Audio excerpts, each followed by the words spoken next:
Hey everybody, it's Angel from Halo Inspirations. We give you inspirations to help you spread beauty and joy through your quilting journey.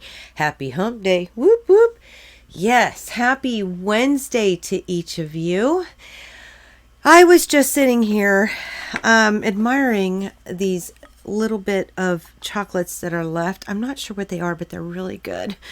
And anytime I think about chocolates, well, depending on the time of year and being where we are this time of year, it makes me think of Valentine's Day. Oh, I really want one of these chocolates. Can't eat and talk at the same time, so I'm going to have to wait. So I got to tell you, when I started to think about Valentine's, I wanted to come up with a project this year. And I always dig for a little inspiration. And when I started to think about the inspiration, I went back to my childhood. And I'd love to hear your stories if you have a different one. But when I was growing up in elementary school, we would get a lunch bag, a brown paper lunch bag, real skinny, small rectangle bag, right? And we would take construction paper and we would cut strips of construction paper and then fold it like accordion style and then put hearts at the end for the feet, and we'd glue them on, and then we'd glue the legs onto the bag and at the bottom of the bag, so when it sat on a table or something, they would droop and you'd have these legs with hearts as feet that were hearts, right?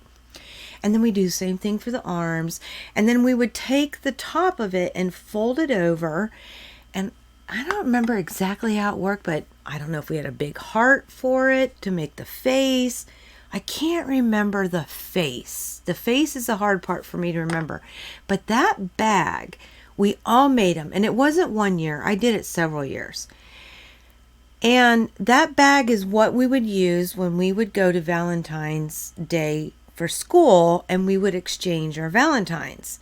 And there's so much heat and harp and all this glamorous stuff about being with a loved one and sharing, your time and going to dinner and buying rings or earrings or a dozen roses and just expressing love to your loved one. But when you're kids, that's not what we're doing. We're just sending kindness to each other and just wishing each other a happy Valentine's Day. And I thought, that's where I want to get back to. And with quilters, y'all know it's all about spreading beauty and joy and kindness and happiness. And what a beautiful holiday for a quilter, because that's what we do all year round. So I thought, okay, I want to put together a project where we can exchange Valentines in a little extra quilty fashion, right? So I started digging on Google.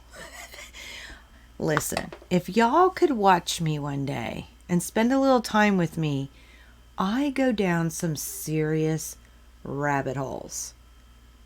I mean, I can get lost for hours if somebody doesn't check on me, okay? And I did!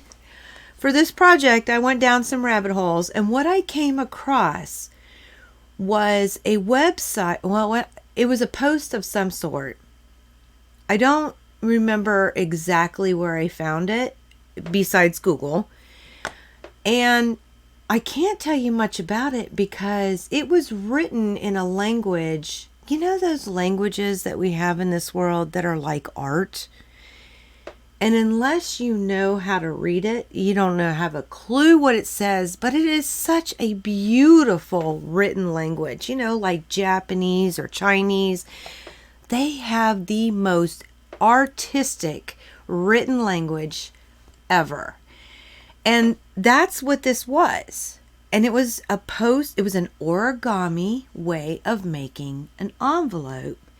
I couldn't read a stinking thing. Didn't know exactly what it said. All it had was these pictures, and there weren't any measurements either. So I was like looking at it. Didn't look too complicated. So I thought, you know what? We can do that with fabric. I just have to figure out the measurements. Well, that's exactly what I did.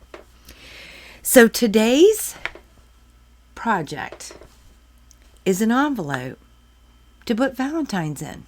You can collect them, you can give them, you can do all kinds of things with this, but it's an envelope made of fabric.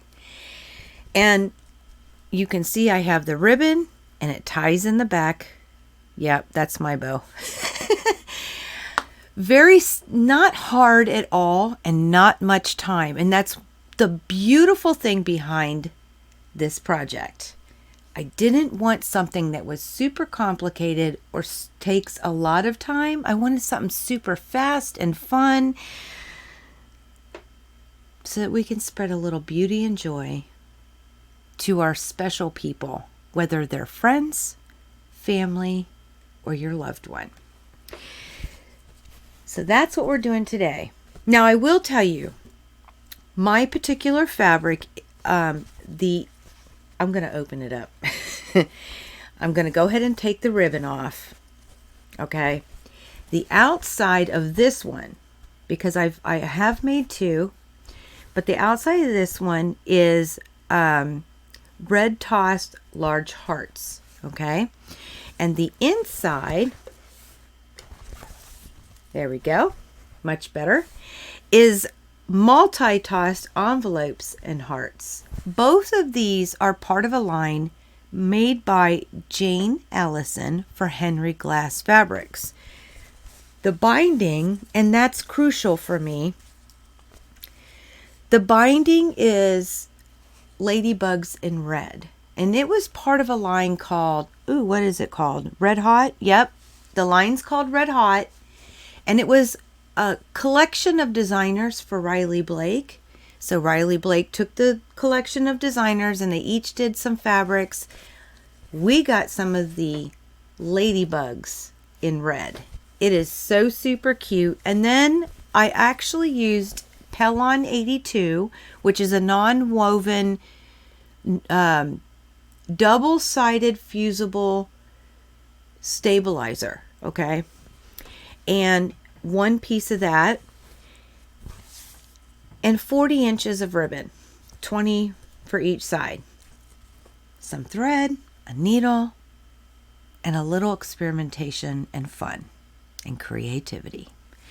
That's what it takes to make this envelope. You can use any fabric you like. I will tell you, both the inside and the outside are 10-inch square. So it is layer cake or 10-inch square friendly. So that also means I used a 10-inch square of Pellon 82. Okay. All of that can be found in our shop, except for the ribbon. The ribbon was gifted to me. And it is a polyester ribbon, so I can burn the ends so they don't fray, and use it to close up this adorable envelope. Very, very layer cake friendly, very, very fast, and it ain't too hard, guys. So that is today's project. We're going to make an envelope. Want to learn how? Me too. So I'm going to go ahead and get this video started. In the meantime, I'm going to have some chocolate. I'll see you in just a sec. For the first step, we are actually going to, I'm not doing it the way the directions say. So I'm going to explain what the directions say to you so that if you want this to have a more permanent hold, I'm going to give you the correct way to do this. But I'm using a piece of parchment over my pressing mat so that I can protect it, because I'm not doing it the same way as everybody else. So what you're supposed to do is you're supposed to take your fabric and you put it right side face down. And isn't this darling? And I want you to notice that this isn't really directional, but I do have these words sort of facing this direction. So I will pay attention to that later. But right side facing down, then you want to put your stabilizer right on top. And this is 82 Pellon. It's a non-woven, which is so nice. And it's got some, it'll really help make this a lot crisper and stiff, which is what I exactly want for this envelope, okay? So you'll put one side face down. Right side face down with your fabric. You place your stabilizer in between. Now these are 10-inch squares. I've cut them all to be 10-inch square. And then I'm going to place a 10-inch square on top. Now the directions do tell you to make sure that you use a steam iron with a metal sole plate. And they say that handheld steam irons don't work as well. It won't allow the adhesive to permanently bond.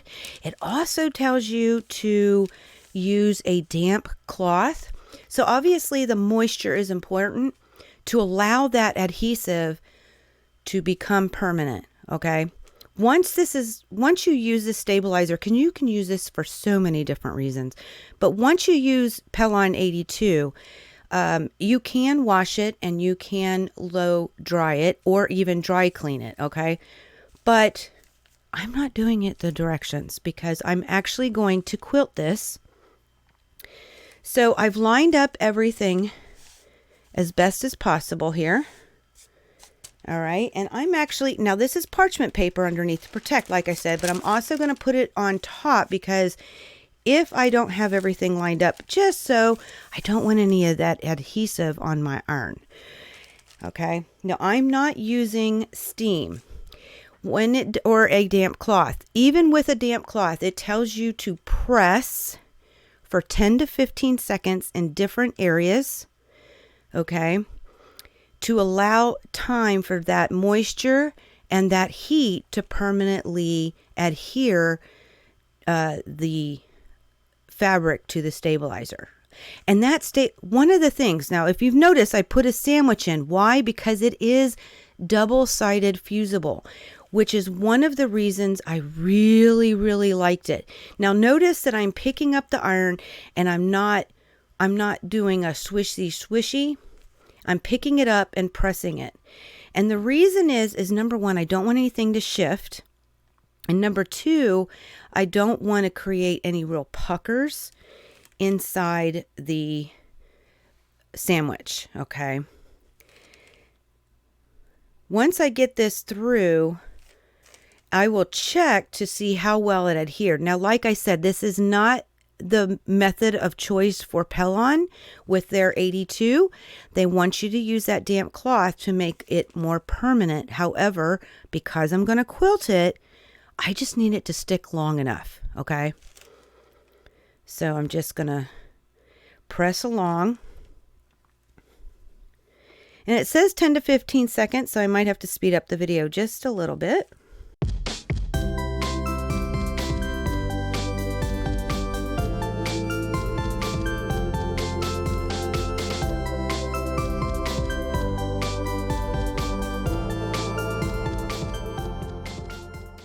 The end here, because it should be somewhat adhered, I'm just going to go ahead and slide and hit those corners one last time before I pick this up and check it.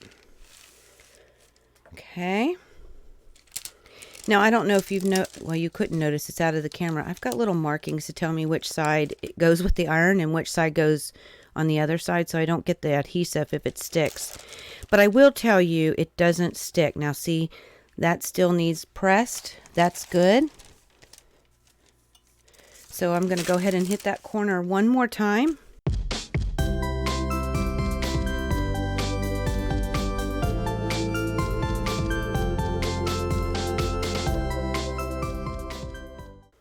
Okay, let's check it again. Very good. We are good to go. Now, I don't know if you can tell, but I didn't get it lined up just quite. That's why I'm so glad I used the parchment paper on top. But if you were using a damp cloth, I don't want it to stick to the cloth, right? So I still suggest using something, but, you know, using the damp cloth is Pellon's method of choice. And if you hold it for 10 to 15 seconds, I imagine that the cloth will start to dry, and that's when you'll really know that it's been working.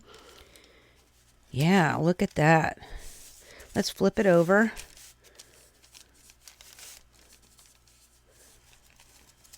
There's one little area, I can feel it. So I'll just hit it one last time on the other side just to be sure.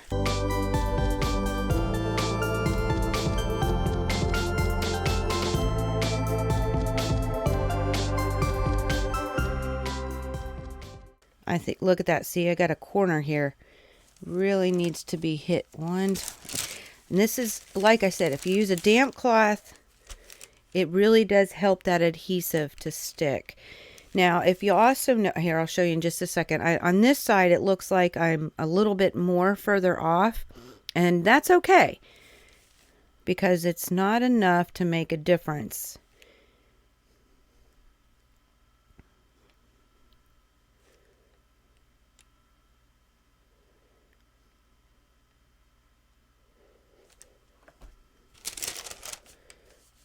Much better. Okay. So now, and you'll hear, here's where I'm talking about. I think you can see that. It's just a little bit showing, and that's okay. So you want to go ahead and let this cool and double check it one last time before you go for the next step. And I have already got another piece here. And notice this is very much not directional, which is such a blessing. So I've done the same thing with another piece here. Okay. And I very simply, and I think it's just the most darling print. I very simply did a crosshatch. Okay.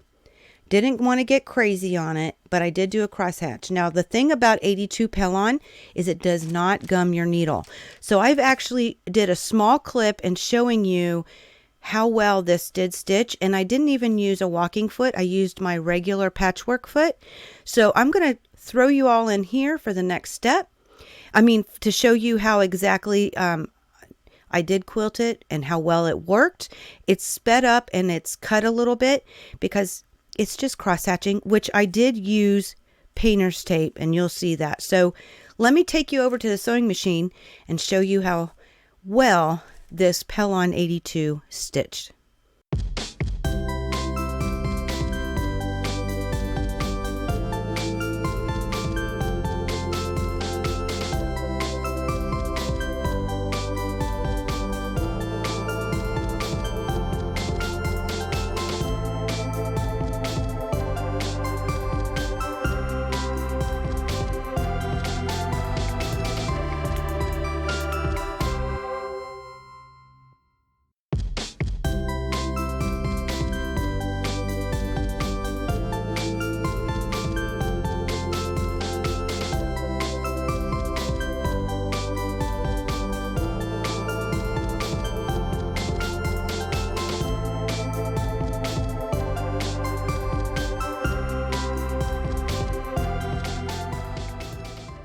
Once you have all your quilting done, okay, I know it's hard to pick up on camera.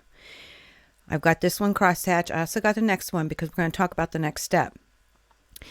The first thing you're going to want to do is decide which side is your inside and your outside. Now for this one, I'm going to make this my inside, and then on this side will be the outside of the envelope. Now we're going to be folding. So what I like to do is with my outside, when it's folded down, I like to see what exactly is going on if I like it. Now this I really like because I've got Be Mine that's right side up, and I don't know how much my binding is going to cut off of this, but at least it's upright. If I turn it, this is kind of cute, but I'm pretty sure the mine's going to be gone. But these all look sideways, right?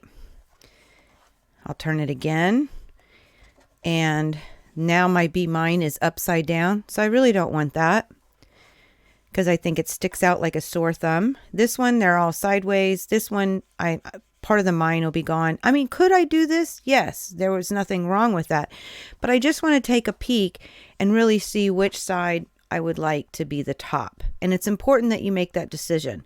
So I'm going to use this as my top on my second one. The next thing we're going to do is you are going to bind this. And I will tell you, I've used this time, first time ever, I've done a number of these now, but it's the first time I've ever used single folded. And I started to think about this when I was doing the video here. I'm going to show you how to do single binding next month if you've never done it.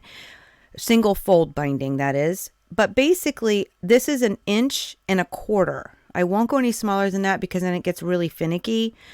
But I basically fold one edge in at 1/4 inch, okay? And I'll take my binding, just like your double fold or your French fold, whatever you want to call it. I will place it so that the fold part, if I've pre-folded, which I did, it makes things a lot easier. So I will put that so it's on the inside, towards the center of the block. And I'll match my raw edges, and I'll go ahead and just like we do binding, okay? You're just going to stitch and flip, okay? And then stitch again all the way around. And then whenever you flip it over, this fold, of course this will be on 1/4 inch, but this fold will make it really easy to fold it over, okay, to get that pretty binding. Now I do put the whatever's going to be my outside, okay, that's where I'm going to do this at. So I will apply it to this side because we've already said I wanted this side to be my outside. So this is the side I'll first put it on. So let me show you what I've done here, because it's real important when you do this binding. And by the way, these are little ladybugs. When I worked at a bank, somebody used to call everybody, hello, morning, good morning, ladybug, as a term of endearment. So I always look at ladybugs with endearment. But also I'm told, the myth is, if you find a ladybug, it's supposed to be good luck. So I'm putting ladybugs all over this thing. Okay, just thought I'd share. So okay, we talked about finding the top. So on this one, we are making this the top, okay? And I decided when I folded this over, I was really okay with all of this, okay? So this is why it's important. Whenever you do your binding, what this is 20 inches each. Each of these are 20 inches long of a, oh goodness, 20 inches long of ribbon, but I'm trying to think, it's poly ribbon. All of a sudden I'm drawing a blank. So that way I can burn the ends and they won't fray, okay? But when I did this, I attached it to the outside, okay? And then I folded it over, and I got a little bit heavy on the glue over here. I got to clean that up. But when I folded it over, I glued down. Now, like I said, this is the first few times. I mean, I've made a number of these now, but I'm practicing this single fold. It's a new method for me. I actually like it, but I chose to use it because it will get rid of some of the bulk.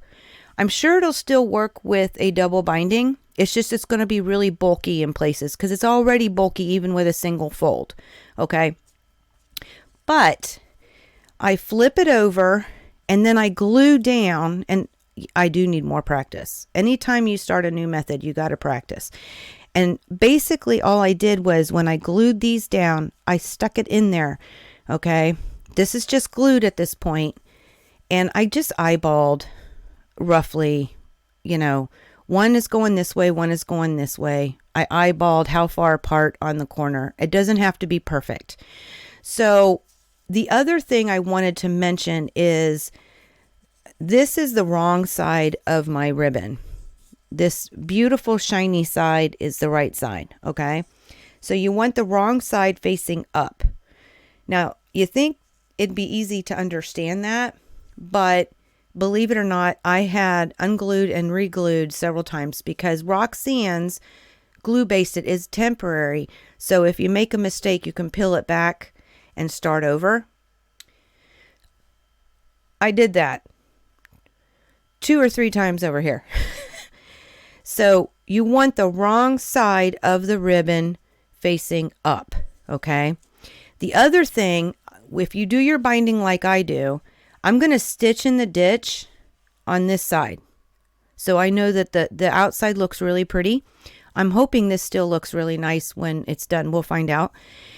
But whenever you come near your ribbon, you don't want it to be in a place that you're not aware of and then accidentally stitch it into your binding, because you won't be able to see this side if you do it the same way I do. Okay, so you really want to be cognitive of what's going on with your ribbon whenever you come across where they are. Okay, super important, because you and Jack will be besties if you accidentally stitch your ribbon in.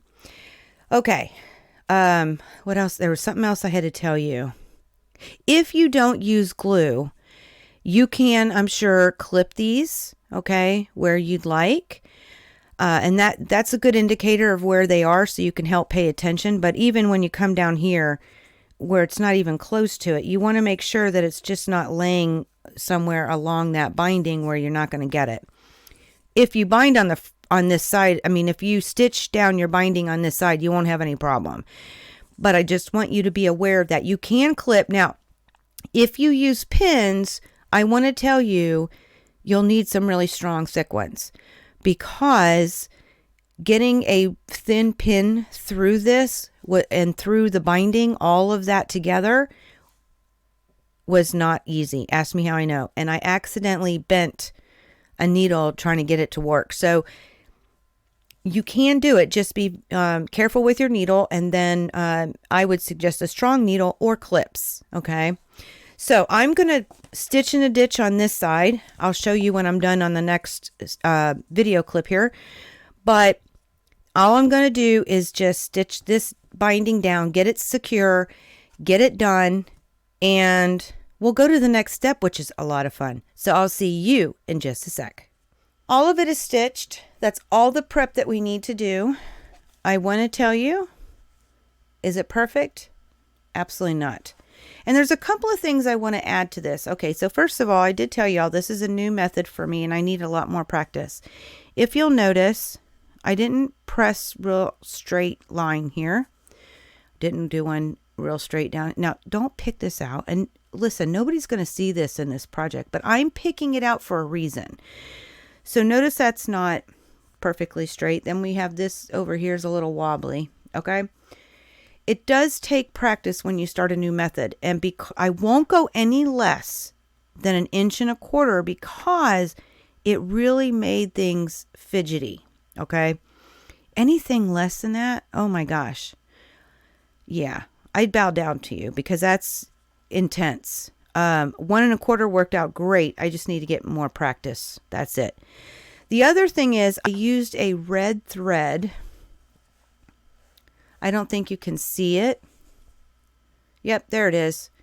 And a dark red at that. Now, I went against my norm. If you know me and you've been around a while, I prefer to stitch with a lighter color thread on a darker fabric instead of a darker thread on a lighter fabric. I think the darker thread stands out more. It's a personal opinion. It's quilter's choice. That's just how I feel. And this was a good example for me what not to do. So on the other one that I'm doing, that y'all saw, I've been doing too with this video series, I'm using a lighter pink, and I'll show it to you at the end, and I like it better. Now, ideally, it would have been great to match the binding. That would have been ideal, but I didn't have that red. And we're going to talk about thread colors a little bit on the live today, because I want to share something with you that I think will help you with a lot of your projects. So we'll talk about that at the live. We're just going to get this project finished. The other thing I wanted to talk about, I stitch in the ditch, okay? And I used a darker red. Made me a little nervous, but I don't usually have much problems. Well, here's the deal. The 1 1/4 single fold doesn't have as much fabric to create a mountain. So there's not a lot of fabric that folds over onto the stitch in a ditch.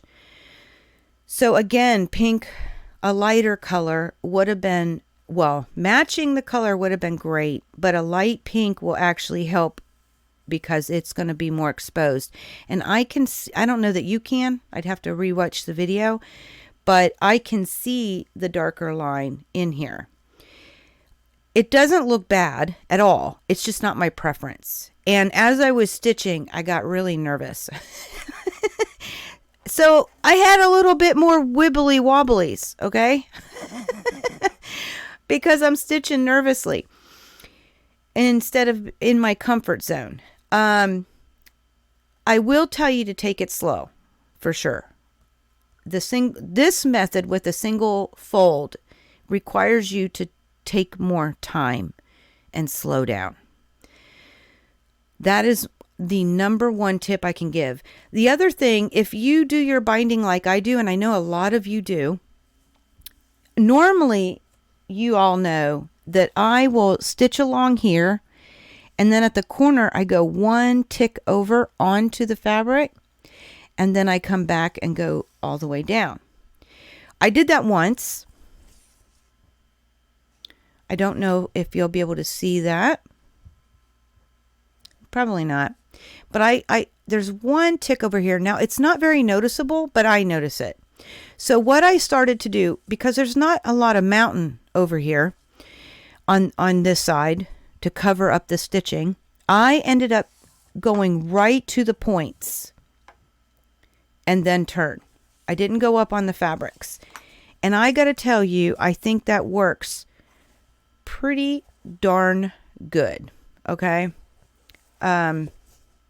This one came out really nice. This one came out really nice. So if you fold correctly, you glue correctly, you got a nice straight line on the back. You don't have to go up on one. You don't have to do that. You can just simply go to the corner right at that point and then go down. Turn your fabric and go down. So those are my 2 biggest tips with that 1 1/4 single fold. It was intense for me, and it will be, and I'm going to continue to do it because there's a lot of benefits out of it. Number 1, you don't use as much fabric. Number 2, it is definitely less bulk involved. It'll be fun to do it on a quilt. Of course, I won't do 1 1/4. That's for sure. Well, I say that. We'll see. That's a future thing. But I will show you how to do that in February. I'll give you a little demo with another. I'll make it easy. I don't know if I'll do one of these or if I'll have something small, but something where we can walk the whole way through so you can actually see what I'm doing. And it's the same method. It's just you only have 1 fold, which means you only have 1 piece of fabric. All right. So we got it all stitched. We did enough jibber jabbering with that one, right? What do we got to do next to make this envelope? So the first thing I'm going to have you do is turn this so it's in a diamond, okay? And you want the top to be at the top, okay? Now, if you did a crosshatch like I did, then you will have a line that goes straight down the middle, corner to corner on each. That's a beautiful thing. You know why? Because right there in the middle where they connect is the center. If you don't do a crosshatch, I would suggest that you take the outside, put it up, fold it in half, okay? And take your ruler and find the center and mark it. Very easily. Just give it a good straight line mark, okay? Then I would flip it over with the outside in and do the other line. I don't know if that was the way I did it or not. I don't know. But you fold it in half again and you find your center and you mark it again, okay? You want that center area. That is important. So we're going to take our square. These ribbons are everywhere. Take our square, and we're going to take the left and the tops at the top. Okay. We know the top because of the ribbon. We'll take our two sides, and we're simply going to fold them in to the center and press. Okay. Now, the other thing about cross hatching this, which makes it really nice, is I've got a grid here, and I can see if I'm relatively close and they're being folded pretty darn closely at the same width. Okay, because I've got a stitch here and I've got a stitch here, so I can tell you if they're relatively the same. Okay, I'm not looking for perfect. This is supposed to be fun. Then we're going to take our bottom and we're going to fold it up. Now this is a prime example of why I wanted to bind this block, because there are other methods to make an envelope with fabric, but I wanted the binding because I feel like the binding makes it look like an envelope. That's just my own personal opinion, so that's how I designed the project. Now when I fold this up, there's a couple of things. I could use a line down here, okay, because again I have the grid. But the biggest thing I want you to take away from, we're going relatively centered. These look relatively equal, okay. I was going to say that didn't look equal. Let's do that again. All right. Now, when I go to, we're going to stitch this. Okay.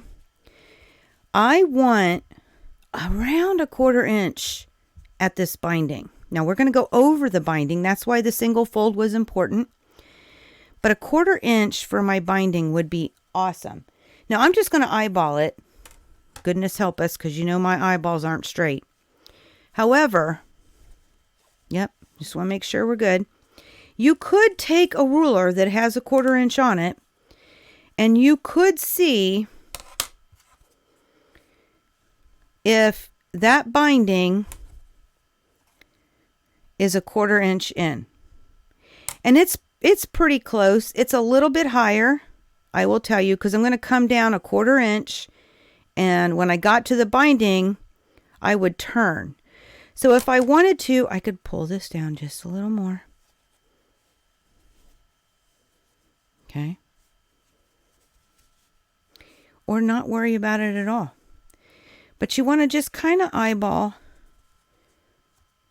down here, because that would be a great place. Now, if you're a little higher, it's okay. You're going to see that. It's going to be fine. Everything's going to be fine. This is supposed to be a fast, easy project. Nothing to stress about at all. Okay? So I will bring you into the sewing machine, and I'm going to use pink. So you're going to see it on my red. But that's okay. And I'm going to start right before the binding. This little binding right here. I'm going to start right before it. I'm going to come on down 1/4 inch, cross over this binding. Once I get in the ditch, I'm going to make a turn, and I'll go across the bottom. Once I get to that binding, I'll make a turn, and I'll go 1/4 inch back up and finish right past this binding. Okay? That's the plan. So we're going to go ahead. I'm going to pull you over to the sewing machine, and I'm going to stitch this with you so you can see exactly what I'm talking about. So I'll see you in just a sec. Notice I did put some clips on. That's just to help it keep together until it's stitched, and I'll remove them as we go. I do have my tail, and I am using a baby pink. Now the first thing we're going to want to do is we're going to start right before the fold, or the binding of the first fold, okay? Right in here. Wherever that lines up, I do have my 1/4 inch ready to go. Notice I do also have a walking foot. That's just to help with all the bulk. So to get it lined up, I'm going to lower my needle just a bit, and when it hits it, I know that we're good. And I'll push it down. Now you don't have to do this, but I don't want it to nest on the outside. So I'm going to lift up my presser foot, and I'm going to pull that bobbin up. Just like so. Put that back down. Grab some tweezers here. Pull that thread up, put it back. Now, before I put that needle back down, I want it to go in the same spot, right? So I'm going to lift my presser foot before I do it, lower that needle. That way my feed dogs don't grab the fabric and move the project. It'll go right back down where it started. Okay, hang on to those threads.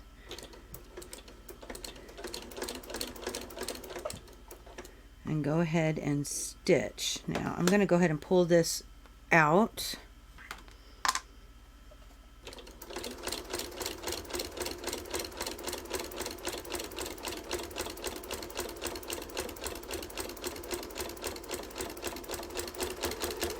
Oh, look, we're on a walking foot. It's not a race. It's a walking foot, not a jogging foot. I keep forgetting.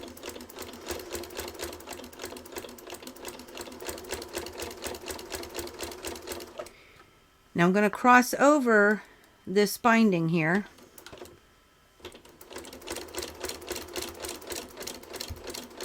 And when I hit the ditch, boom, I'm going to go ahead and turn it. Now I'm a little higher, and that's okay. What I'm going to do is make this nice and straight. Lower my presser foot. And I'm going to line up on my guide this time as best as possible here. I'm going to go ahead and remove this clip.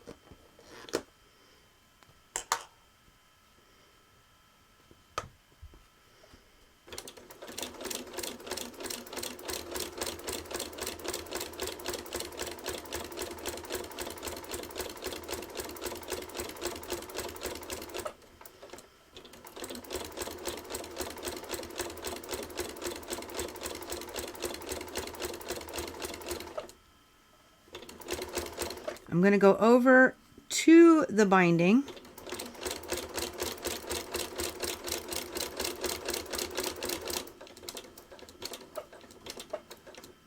I'm going to go ahead and turn it.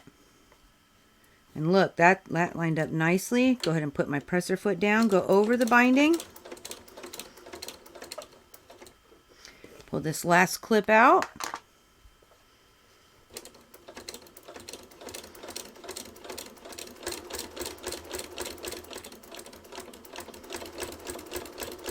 I cannot seem to find a happy medium with my foot.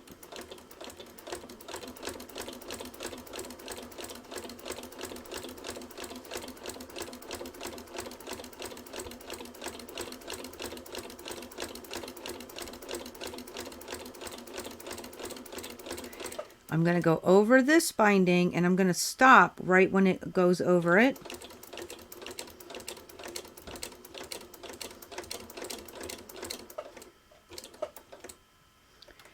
Now, I'm going to bury these threads just because I don't want to backstitch. Whoop, I just backstitched. Gotta love it. So I'm going to lift my needle, pull it over to Nova Scotia, and cut threads. Okay. So let's take this over and let me show you what this looks like. I'll see you in just a sec. And here she is in all her glory. And just think, it all started with an inspiration from childhood, a childhood memory, and origami. I super love this. And as you see the stitching, I went ahead and buried all the threads off camera so it wasn't distracting. but we've got it all stitched, and it turned out fine, even though this isn't a 1/4 inch. Like I said, it's not about perfect, and it doesn't need to be. This is a fun project to just add a little inspiration to Valentine's. But, you know, this is a little full. So let me flip it over. Let me show you what I've been able to put inside of it. Now, okay, before I do this, I am not a great bow tire. My husband is. I am not. So he will be tying our bows when I give these as gifts for sure, okay? Because I'm just not. Now, I did go ahead and snip them and went ahead and did a little burn so they won't fray, okay? But we're going to untie this, okay? And flip her over. Now look what I was able to put in here, guys. And this is what it's going to look like for somebody who opens it or uses it as their own Valentine collection. You don't just have to put Valentines in here. You can put candy. Listen, I got these for Christmas. I got 2 packages. I love me some gummies. We call them gummy bears. I lived in Europe, so that's what we call them. I think y'all call them gummy bears, but we call them gummy bears. And I'm not allowed to eat chewy things, but I got 2 packages, and yes, this is the only one left. I ate one of them. These are so good. So I got some gummy bears, and I put a little chocolate that I had from Christmas. Put that in there. If y'all remember, I did the I Found a Heart project with Sassy Steph, and this wouldn't be I Found a Heart, but you can put a little heart inside, and I was able to put a decent sized card. Now, I wouldn't use black, although it matches pretty good. But you can put a lot of stuff in here, okay? That's the whole point.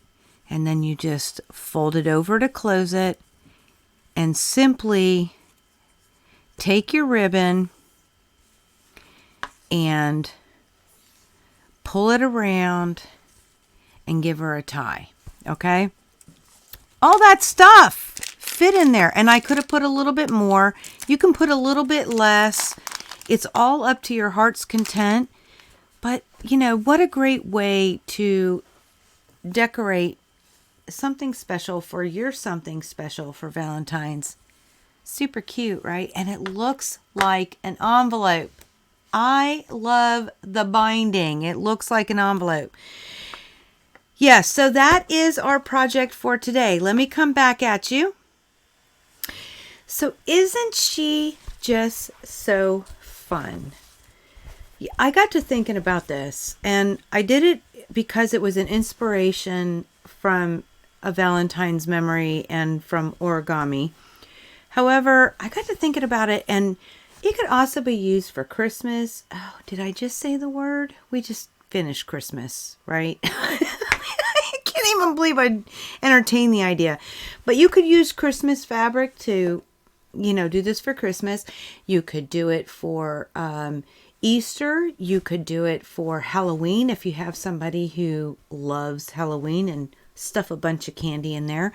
But you could do this just about for anything. You could even do it just to say, hi, I'm thinking of you.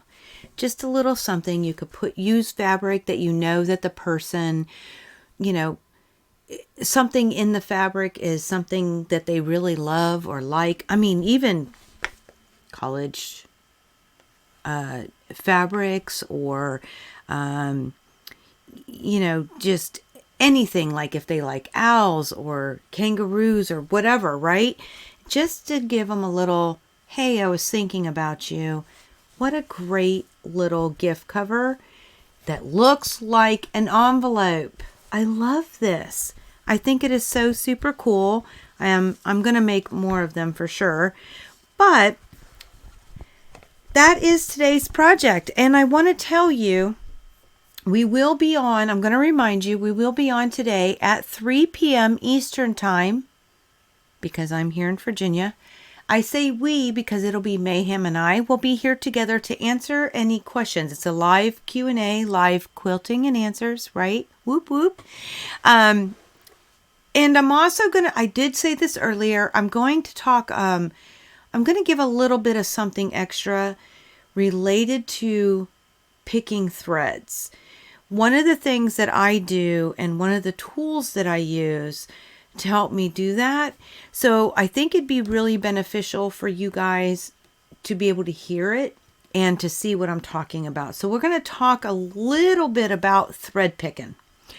And that's going to be one of the topics of the live besides the live Q&A for the envelope project, in case you have any questions, because that's what I'm here for.